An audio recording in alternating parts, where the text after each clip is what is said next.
مرحبا صبايا، كيفكن؟ شو أخباركن؟ يا صباح الورد والفل والياسمين والزنبق. طمنوني عنكن، شو أخباركن؟ بما أنه هلأ هيك تغير الجو ودخل الخريف، إن شاء الله هيك يا رب كل عام وأنتم بألف ألف خير. إن شاء الله هيك أيامكن تكون كتير حلوة، وهالسنة هاي تكون سنة خير عليكم. أيام الخريف تكون أيام حلوة عليكم، وأيام الشتوية أو الشتاء القادمة. أنا من الناس بصراحة اللي بحب التغيير، تغيير الجو، يعني حتى لو كان من الصيف للخريف أو من الخريف للشتاء بحب التغيير. يعني التغيير، الفصل، يعني وقت ننتقل من فصل لفصل تاني، صراحة هذا شعور حلو. بحس هيك، لأني أنا بشكل عام بحب التغيير بكل شيء، فحتى التغيير بالأشهر بحبه. بس طبعا يعني الانتقال أو التغيير من الشتاء للربيع، طبعا هذا يعني يعتبر الأحلى، أو من الربيع للصيف كمان حلو. أول شيء، قبل ما نبدأ الفيديو، خلينا نصلي على سيدنا محمد وعلى آله وصحبه وسلم.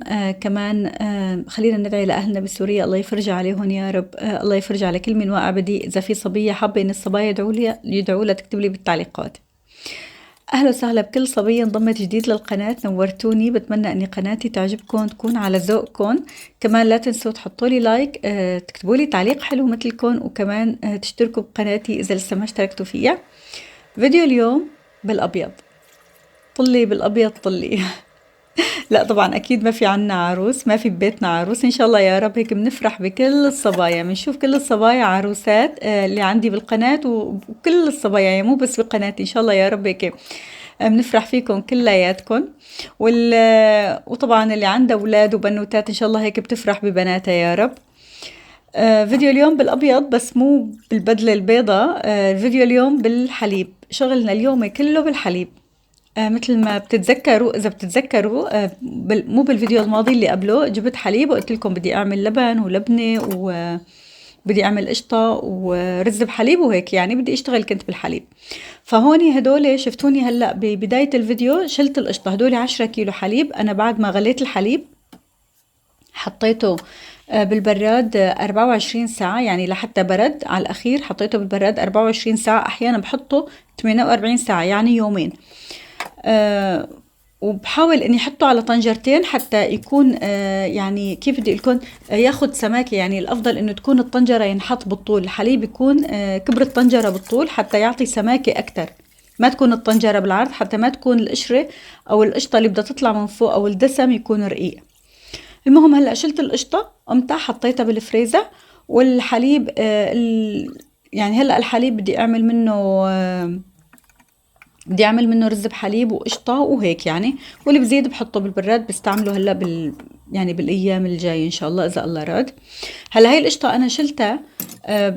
دائما كل ما بجيب هيك كميه كبيره من الحليب بشيلها، بحطها بالفريزر. بستعملها بحطها فوق المامونيه. وقت بعمل مامونيه بحطها فوق المامونيه كتير طيبه. يعني هلا فوق المامونيه هي اطيب شيء، يعني اطيب من انه مثلا نحط قشطه بوك او كذا. فانا بحطها بالفريزر، يعني بقيم مخصوصي للمامونيه، او ممكن نحط فوق عسل، قشطه وعسل كمان بتطلع طيبه. هلا هون هي الطنجره، هي اللبن بتتذكر، هذا عملته انا لبن. بتتذكروا الحليب اللي جبته وقلت لكم 10 كيلو بدي اعمله لبن. هلا بدي اعمله لبنه بعد ما صار لبن. انا بعد ما سخنته اول شي غليته، بعدين خليته ليفتر لصار درجه حرارته 50. بعدين حطيت له اللبن حطيت له لكل كيلو حطيت له معلقه كبيره مليانه. هلا انا بالعاده الصراحه بعمله على 40، على درجه حراره 40. بس هالمرة عملته على 50 بناء على طلب خلدون، قال لي اعمليها هالمرة على 50. قال سمع من رفيقه اني اذا على 50 افضل، قال ما بيطلع له مطة للبن. هلا انا الصراحة كم مرة عملته قدامكم ولا مرة ما كان له مطة. قلت له خلدون انا دائما بعمله على 40 42 درجة الحرارة ما بيطلع له مطة. قال لا اعملي على 50. قلت له يلا تعال، يعني ما في مشكلة، خلاص بنجرب. جربته صراحة ما حسيت في فرق أبدا، يعني ما بين الأربعين والخمسين عادي، ما كتير فرق. بعد ما حطيت مثل ما تكون لكل كيلو لبن، حطيت لكل كيلو حليب عفوا، حطيت كيلو، حطيت معلقة لبن. اللبن طبعا اللي حطيته ما كان بارد، يعني أنا مطلعته من البراد قبل 3-4 ساعات حتى ما يبرد الحليب. حطيته وغطيته ولفيته بحرام وتركته يوم. لحتى يعني يوم كامل 24 ساعة تركته. بعدين رجعت حطيته 24 ساعة تاني بالبراد لحتى برد. هلأ مثل ما لكم شايفين هون طلعته من البراد. هلأ هون شلت شوي لبن، تركته لبن، وهلأ بدي صفيه. هلأ بدي صفيه، بدي اتركه يعني تقريبا شي كم ساعة، لأني بدي يعني تقله التتقيلة فوقه. حطيت له ملح وبدي صفيه، بدي اعمله لبنة. بس في شغلة اني ما طلع له طبعا هذا الحليب اللي شايفينه انا ما شلت منه القشرة تبع القشطة تبعه. يعني مثل هداك ببداية الفيديو، هداك غير حليب، انا جبت مثل ما قلت لكم 20 كيلو، هاد ما شلت القشطة تبعه. بس في شغلة بدي اقول لكم عليها، اني الفرق بين ال 40 درجة الحرارة وبين ال 50، اني على ال 40 كان يطلع مثل قشرة على الوش. هلا هذا على ال50 ما طلع له قشرة، بس كمان انا حركته، يعني حركته منيح، بس بعتقد لاني درجة الحرارة 50 ما طلع قشرة، هيك بعتقد، لاني هاي اول مرة ما بيطلع قشرة، بالعادة يعني بيطلع قشرة.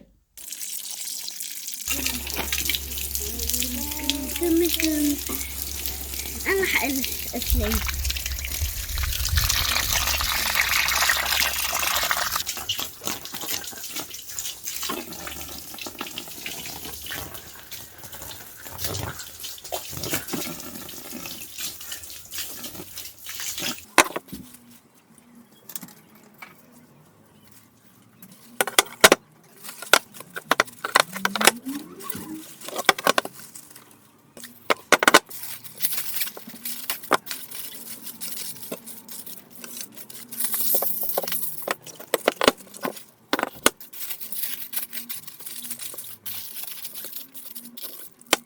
هون اللبن حطيت فوقها تتقيلة مثل ما لكم شايفين، هدول البلوكات أول شي غسلتهم، حطيتهم بقلب كيس، ولفيتهم بالسلوفان وحطيتهم فوق اللبنة. كل شوي كنت أفضي المي اللي تطلع لحتى يعني صفيت. تقريبا فضيتها شي 4 مرات يمكن. يعني ما أخدوا معي وقت، لأني مثل ما قلت لكم التتقيلة فوقهم تقيلة، يعني ما في تقريبا شي هيك كم ساعة كانوا خالصين. هلا هون الرز بدي اعمل مثل ما قلت لكم رز بحليب. الحليب حطيت فوق الرز، حطيت لكل كيلو حليب حطيت له فنجان رز قصير مغسول ومنقوع. هنيك كمان كنت عم افرط حليب، بدي اعمل قشطة، وبدي اعمل لاني حلاوة بالجبن، فبدي اعمل قشطة. هون هنيك حطيت لترين حليب، استنيته لحتى سخن. هلا هون او لحتى غلى بالاحرى، او قبل الغليان بشوي صغيرة. يعني هون حطيت له خل، بس من عزل فصل يعني، بصفيه. والتاني هون حطيت كاسة حليب لكل، أو كاستين حليب لكل كاستين حليب، معلقة كبيرة مليانة نشا، وكمان معلقة كبيرة سميد ناعم، ومعلقة سكر. أو أنا للكاستين حليب حطيت 3 معالق نشا ممسوحين. بعد ما حركتهم حطيتهم على النار. اول شي حركتهم على البارد، حطيتهم على النار، بس غلا حطيت له، او السمك يعني هيك، حطيت له فانيليا، وكمان بدي احط له ماء الزهر، وبيكون هي صارت جاهزة. بستناها لحتى تبرد، بعدين بخلطها مع القريشة اللي طالعتها. وكمان بدي كمل يعني لها شغلات تانية، بس انه هذا الجزء من القشطة هيك صار جاهز.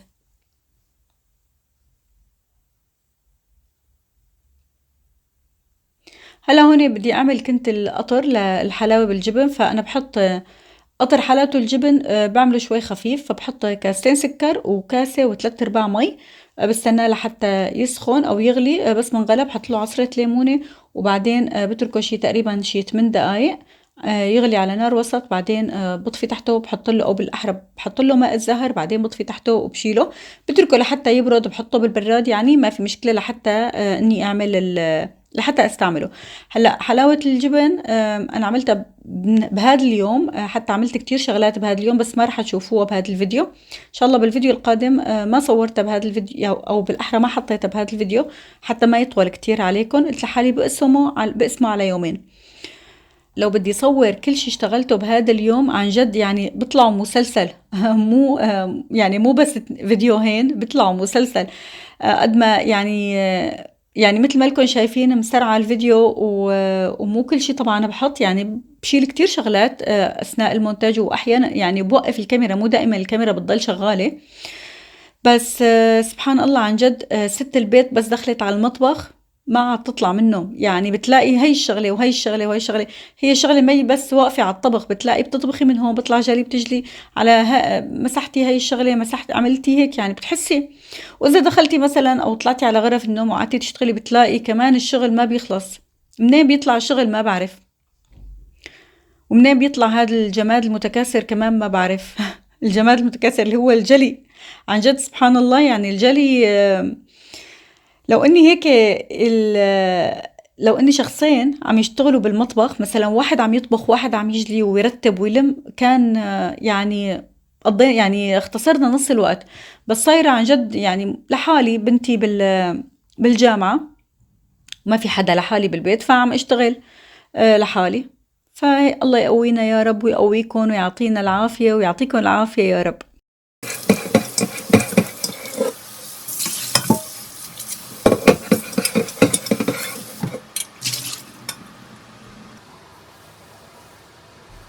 هلا هون الرز بحليب، صار عملت أكتر مرة يمكن معكم رز بحليب. هون الحليب بس من استوى، حطيت له لكل أنا بحط لكل كيلو حليب فنجان سكر. هلا بس من داب السكر بنحط الفانيليا، بنحط المنكهات بقى، ماء الزهر، ماء الورد، مستكة، يعني حسب الواحد شو بده. أنا صراحة حطيت هون حطيت ماء الزهر، بحب احط له مستكة بس ما عندي.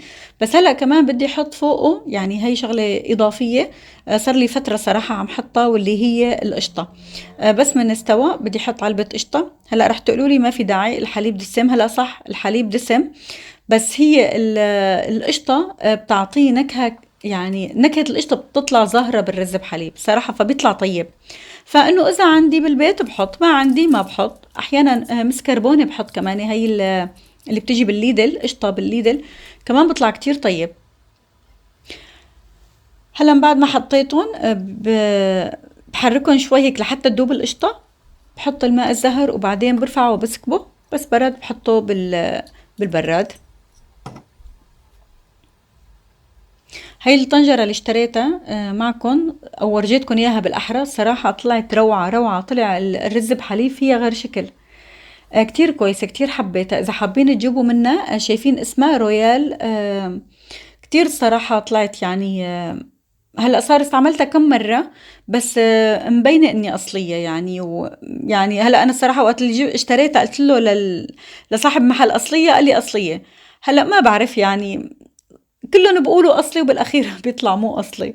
يعني أنا كان عندي قبلها طناجر جرانيت بس كانوا مو أصليات، يعني خربوا بسرعة وهيك. بس هي مبين عليها أصلية صراحة، كتير كويسة.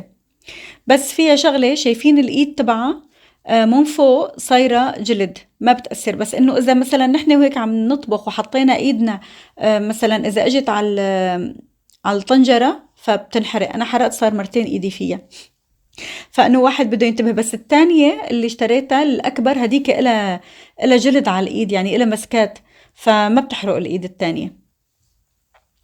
هلا هون اللبنه او اللبن بالاحرى بعد ما صفي صار لبنه. هلا هون كنت عم شوفه السماكه اللي بدي اياها، يعني انه مثلا اذا بدي اياه لسه كمان برجع بكبسه. بس انا ما يعني هلا بورجيكم السماكه، ما بنحبها كتير كتير سميكه مثل المدعبله، ولا اني كتير خفيفه او مريئه. انا وقت اللي ملحتها بحط لها ملحه شوي تكون ظاهر، يعني بحط الملح وبدوق يكون شوي ظاهر، لاني ما بتملح يعني بيروح الملح منها، بس مو يكون كتير كتير كمان، لا يعني انه اكتر من ملح الطبخه. وهي كمان التانية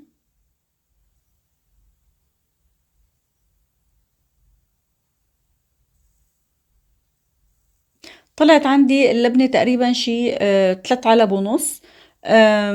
هلا بحطهم بالبراد انا، بس يعني خلصت وعبيتهم بحطهم بالبراد، ويعني بنستعمل علبة علبة. هلا ما بيصير لها شي طالما اني العلبة ما مفتوحة وما حدا يعني ما بنحط فيها لا معلقة ولا شي، بتطول فترة طويلة بالبراد، ما بيصير لها شي ابدا. فهي اذا طولت يعني صحة وهنا على قلبهم. بس يعني انه مثل ما قلت لكم هلا فترة مدارس وهيك، يعني بياكلوا كل نهار منا. فانه يعني قلت لحالي فرد مرة، يعني صارت وصارت، ما بدي كل نهار التاش واعمل واعمل لي مثلا كلين 3 حليب اعملهم لبن وبعدين لبنة ما بيطلعوا شي. ففرد مرة شفته عملت 10 كيلو، بس انه طلعت علبة منيحة من اللبن، والباقي شفته عملته لبنة. هلا هون حطيت الرز بحليب بالبراد لحتى طبعا احيانا انا بحطه هو ودافي فبيطلع يعني وشه هيك بصير له تجعيدة، انا بحب هاي التجعيدة.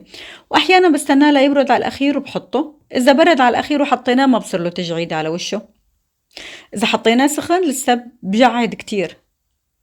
هلا هون كنت بدي كمل القشطة. هلا هاي القريشة مع علبة بوك، قشطة بوك حطيت كمان، وحطيت كمان النشا، هذا الحليب والنشا اللي طبختن، حطيت معلقتين 3 قطر، حطيت ماء الزهر. بقى هون كمان المنكهات مثل ما انتم بتحبوا. هلا هون بخلطها وخلص بتصير جاهزة. لهون صارت جاهزة، بس انا بحب اعملها بالبلندر هيك بس شوي لحتى هيك تنعم. بس هي ما في داعي، يعني ممكن واحد بإيده يخفقها أو يخلطها مزبوط يعني. هيك صارت جاهزة. بدي أعمل فيها مثل ما قلت لكم، بدي أحشيها أو بدي استعملها حشوة لحلاوة الجبن. هاي القشطة إذا واحد حب مثلا يعملها ويحطها بالفريزر كمان بيصير، يعني مثلا تعملوها قبل فترة وتحطوها بالفريزر ما بيصير لها شي، بس إنه تكون محطوطة بعلبة هيك مسكرة مزبوط وواحد طالعة يعني وقت اللي بده يستعملها ما بيصير لها شيء ابدا. هلا هون هاي اللبنه، انا هاي السماكه اللي بحبها، ولادي بحبوا هاي السماكه، يعني ما بحبها اسمك من هيك ولا اني اخف من هيك، فحسب السماكه الواحد بده اياها بيكبسها.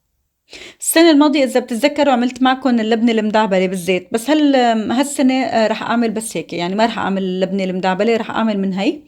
هلا كل ما خلصت انه برجع بعمل لهم، يعني كل فتره بعمل لهم. هلا بس خلصت اللبنه بدي اعمل مكدوس، يعني هيك بالترتيب مفكرة يعني اعمل المونة بالترتيب او يعني ورا بعضهم مشان ما هيك اني اتلبك. هلا بدي اعمل مكدوس، بدي اعمل جبنة مثل ما قلت لكم، فلنشوف هيك شو الله بقدرنا ونعمل والله بيسر علينا. هدول هنن مثل ما قلت لكم اللي طلعت صراحة ما زنتها قد طلع وزنها ما بعرف، بس انه هدول العلب طلعوا تقريبا 3 علب ونص او هي الثالثة يعني الرابعة عفوا شي تقريبا 3/4. هلا هيك بحطهم بالبراد وبطالع وبحط وحدة بس قدامهم، يعني هدولك بحطهم من جوا شي ما انه يفتحوهم كلهم، وبحط وحدة قدامهم وبستعملوها. كل ما خلصت وحدة يعني بنفتح وحدة تانية. وهيك بيكون الفيديو لليوم خلص. بتمنى أن يكون الفيديو عجبكم، وإذا عجبكم لا تنسوا تدعموني، تشتركوا بقناتي، تحطوا لي لايك، تكتبوا لي تعليق حلو مثلكم. كتير كتير بحبكم، وانتظروني في فيديو جديد. باي باي.